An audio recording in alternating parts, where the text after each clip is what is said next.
नमस्कार दोस्तों, आप सबका स्वागत है मेरे YouTube चैनल में। मैं सचिन चौमली आज आपके पास लेकर के आया हूँ एक नया वीडियो जो रीजनल एक्सप्रेशन बेस्ड जो है उसे रिलेटेड क्वेश्चन से है। उनमें हम रीजनिंग बेस्ड जो क्वेश्चंस हमारे पास आ रहे हैं एग्जाम में ज्योग्राफी के, उन पे हम डिस्कशन करेंगे। इससे पहले भी मैंने एक वीडियो बनाया था, उसमें कुछ क्वेश्चंस लिए थे, मेरे रीजनल एक्सप्रेशन बेस्ड क्वेश्चंस थे। बट अब इसमें जो क्वेश्चन ले रहा हूँ उनको आप देखिए, जो टर्म 1 के चैप्टर्स है उसमें कुछ नए क्वेश्चंस को मैंने ऐड किया हुआ है, उनकी आप प्रैक्टिस कीजिए। चलिए क्वेश्चन की प्रैक्टिस करते हैं। पहला क्वेश्चन लेने जा रहे हैं हम लोग। Consider the following statement, try to split cause and effective relationship between these two and choice the correct option for the same. आपके पास दिए हुए और उसको आपको बताना है किस तरह से दिए हुए। दो स्टेटमेंट आपके पास दे रखी है, स्टेटमेंट 1, स्टेटमेंट 2।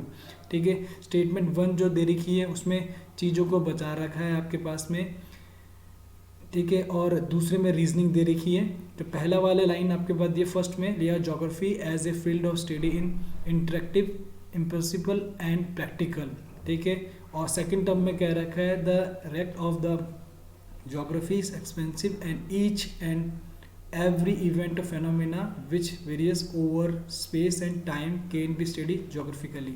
ऑप्शन दिए हुए हैं, only statement 1 is correct, only statement 2 is correct।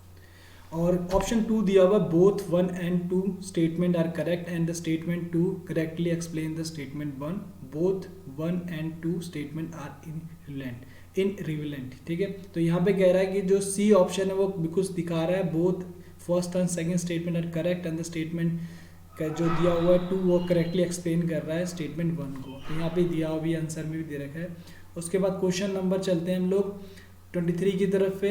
यहाँ पे भी वही चीज़ बोल रही है, geography got a subject to the dualisms and widely ranges debate starting whether geography as a discipline should be a law making in ऑर्बिटिकल या नोबिटिकल हो गया, और डिस्क्रिप्टिव दिया हुआ एडोग्राफिकल हो गया।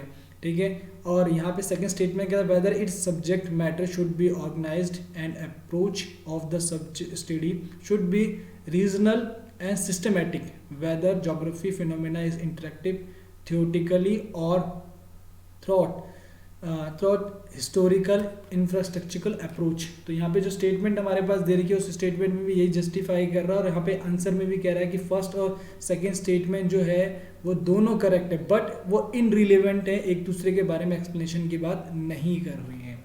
ठीक है, क्वेश्चन नंबर 24 की तरफ चलते हैं। उसमें भी यही बोल रखा है, houses, village, city, road, railway network, industry, farms, ponds, item of ports, item of our daily use and all other element of material culture has been created by human being using the resources provided by the physical environment। ठीक है, the while physical environment has been greatly modified by the human being, it has also in turn impracticable human life. तो यहाँ पे statement जो दे रखा है इसमें बोथ स्टेटमेंट आर करेक्ट दे रखा है। स्टेटमेंट 2 जो है वो करेक्टली एक्सप्लेन कर रहा है स्टेटमेंट 1 के बारे में। ठीक है, उसके बाद क्वेश्चन चलते हैं अगले क्वेश्चन की तरफ। ठीक है, क्वेश्चन में बोल रखा है, ठीक है, technological indicators the level of cultural development or society human being were able to develop technology, ठीक है, after they developed better understanding or natural laws।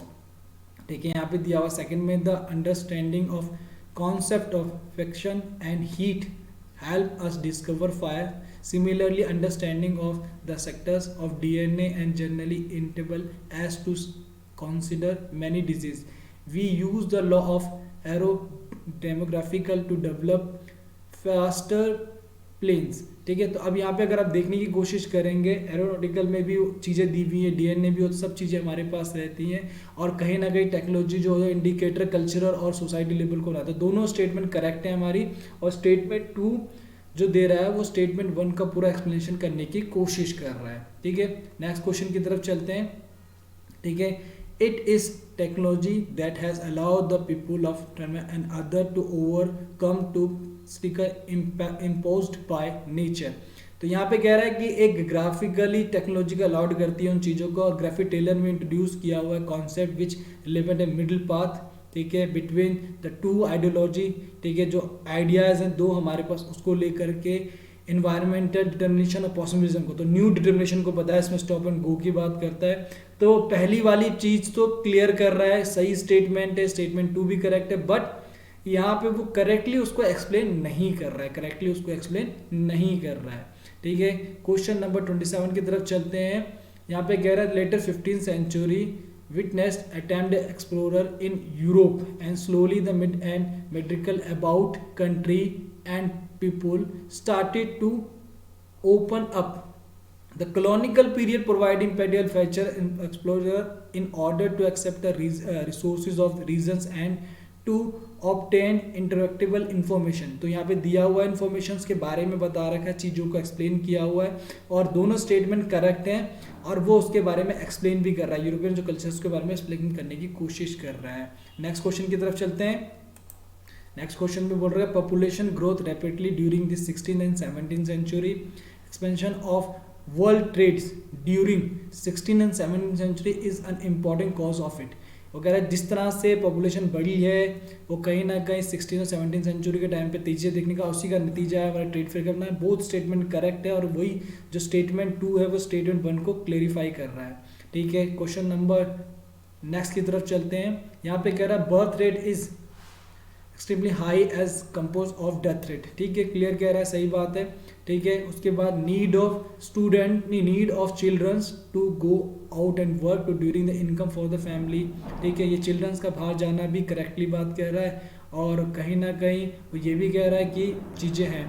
ठीक है, उसके बाद थर्ड वाले में कह रहा है lack of ability and knowledge of principle and family planning. ठीक है, हाँ ये बात भी सही है, कहीं ना कहीं कंसीडर कर रहे हैं पॉपुलेशन ग्रोथ को लेकर के वर्ल्ड के अंदर और ओपरेट करने की कोशिश कर रहे हैं। तो स्टेटमेंट जो हमारे पास दिया हुआ है, ठीक है, फर्स्ट स्टेटमेंट और थर्ड स्टेटमेंट जो हमारे पास है वो करेक्ट है। फर्स्ट और थर्ड स्टेटमेंट हमारे पास करेक्ट कह रहा है। ठीक है, तो फर्स्ट और जो थर्ड है वो करेक्टली है। ठीक है, और need of student children to go out and work to bring the in income for the family, ये कहीं नहीं उसके लिए कर रहा होता तो इसलिए नहीं होता, तो इसलिए दो स्टेटमेंट करेक्ट मानी जाएंगी इसमें। ठीक है, उसके बाद कहता है क्वेश्चन नंबर 25 की तरफ चलते हैं। 25 में कह रहा है आपको ट्रू बताना है, इसमें स्टेटमेंट किस तरह से दी हुई है। Increasing of population cost dependency of resources, population declined causes under development of resources, the resource that has been supported earlier are not insufficient to maintain the population। तो यहाँ पे स्टेटमेंट 1 और 2 और 3 तीनों करेक्ट है, तीनों ही करेक्ट दिखा रहा है ये। ठीक है, और सही स्टेटमेंट बता रहा है। ठीक है, क्वेश्चन नंबर नेक्स्ट की तरफ चलते हैं। यहाँ पे the term population distribution refer to the way people are spread over the earth surface, broadly 90% of the world population live in about 10% of its land. ठीक है, सेकंड वाला दिया हुआ है the 10 most popular countries of the world contribute about 60% of world population of these 10 countries 6 are located in Asia। Asia के अंदर located है। दोनों स्टेटमेंट सही कह रहा है और दोनों में से सेकंड वाली स्टेटमेंट फर्स्ट वाले स्टेटमेंट का एक्सप्लेनेशन भी देने की कोशिश कर रही है। नेक्स्ट क्वेश्चन देखते हैं, उसमें कह रहा है कि each unit of land has limited capacity to support people live on it. It necessary to understand the ratio between the number of people to the size of land. This ratio is density of population। Both statement correct है, सही है, statement दोनों की दोनों सही कह रहे हैं और सेकंड स्टेटमेंट फर्स्ट वाले की जस्टिफिकेशन करने की कोशिश भी कर रहे हैं। नेक्स्ट क्वेश्चन लेने की कोशिश करते हैं। ठीक है, नेक्स्ट क्वेश्चन में बोल रखा है हमारे पास city offer better employment opportunity education medical facilities between means of transport and communication, good civilized amenities and the attractive of city life draw people to the city. It lead to rural to urban migration and city grow in size. Mega city of the world continue to attract largest number of migrate every year। ठीक है, अब वो कह रहा है कि जहाँ पे दूसरी चीज़ कह रहा है कि industrial belt providing job opportunities and attract large number of people. They indicate not just factors worker but also transport operators, shopkeepers, bank employ, doctor, teacher, other जो सर्विस प्रोवाइडिंग। तो ये जो जॉब्स जो सिटी के अंदर employment की opportunities मिलती है, सही बात कह रहा है, मेगा सिटीज़ भी करते हैं, नंबर ऑफ माइग्रेटिंग पीपल्स हर साल बढ़ रहे हैं, बट वो कहीं ना कहीं सेकंड स्टेटमेंट की बात भी ट्रू कह रहा है पर जस्टिफिकेशन नहीं कर पा रहा है, वो उसके संग रिलेवेंट नहीं हो पा रहा है। तो इसका मतलब डी ऑप्शन जो हमारे पास है, बोथ फर्स्ट और second are correct but not relevant to each other. Next question की तरफ चलते हैं। नेक्स्ट क्वेश्चन में कह रहा है द पॉपुलेशन ग्रोथ और population change refer to change in number in habitat of temperature during a special period of time. This change may be positive as well as negative. It can be express either in term of absolute number or it term to percentage. Population change is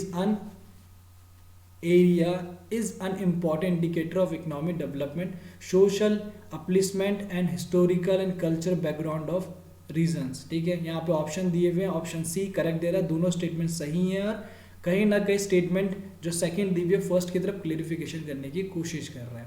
next question लेते हैं। Question में कह रहा है when people move from one place to another the place they move from is called place of origin. सही कह रहा है, and the place with move to call is destination. तो यहाँ पे जो प्लेस से वो मूवमेंट कर रहा है ओरिजिन कहलाता है, सही बात है, और वो जहाँ पहुँचता है वो डेस्टिनेशन होती है, क्लियर है। उसके बाद दूसरी चीज कह रहा है वो the place of origin show A decrease in population. सही है, जो ओरिजिन होगा पॉपुलेशन डिक्रीज हो जाएगी, while the population increase in the place of destination की जगह पे पॉपुलेशन इंक्रीज होगी। तो स्टेटमेंट 1 करेक्ट कह रहा है। Migration can interpreted as a stropal effect of actives a better balance develop between population and resources. सही बात कह रहा है कि जहाँ माइग्रेशन होगा वहाँ कहीं ना कहीं बेटर बैलेंसिंग की बात की जाएगी पॉपुलेशन रिसोर्सेज के बीच में, तो इंक्रीजिंग पे करेगा। तो स्टेटमेंट 1 और 2 दोनों करेक्ट है और स्टेटमेंट 1 का क्लेरिफिकेशन देने की कोशिश कर रहा है। ठीक है, तो आज मैंने 2 चैप्टर्स के आपके संग जो क्वेश्चंस थे वो डिस्कशन किए हैं। नेक्स्ट वीडियो के अंदर हम आगे के 2 चैप्टर्स होंगे, उनके भी क्वेश्चंस डिस्कशन करेंगे और मैं लगातार आपके पास सैम्पल पेपर्स लेकर के आ रहा हूं, आप उनकी प्रैक्टिस कीजिए। मैंने आपको बार बार कहा है हमारा टारगेट 100 आउट ऑफ 100 का है।